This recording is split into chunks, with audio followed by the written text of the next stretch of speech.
আসসালামু আলাইকুম। আজকে সাদমানের স্কুলে পালন হবে হজ। বাচ্চাদেরকে শেখানো হবে কিভাবে হজ পালন করতে হয়, কী কী দোয়া পড়তে হয় এবং সব কিছু। তাই সকাল সকাল ঘুম থেকে উঠেই সাদমান এহরামের পোশাক পরে নিয়েছে।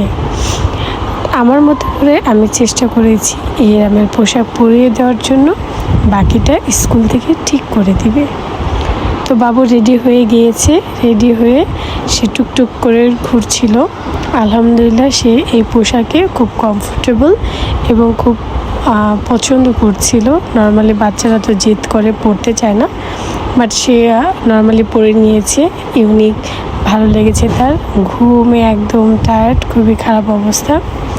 তো চলুন এখন নিয়ে বের হই, স্কুলের দিকে রওনা হই। তো স্কুলে কিভাবে ডেকোরেশন করছে, কিভাবে পালন করছে হজ, সবই দেখাবো আজকে আপনাদেরকে। তো এখন সাদমানকে নিয়ে চলুন বের হয়ে যাই। সকালে বৃষ্টি দেখে ভেবেছিলাম মনে হয় আজকে যেতেই পারবো না, অনেক দিনের অপেক্ষার পর। তো অবশেষে বৃষ্টি কমেছে, চলুন এখন স্কুলে যাই।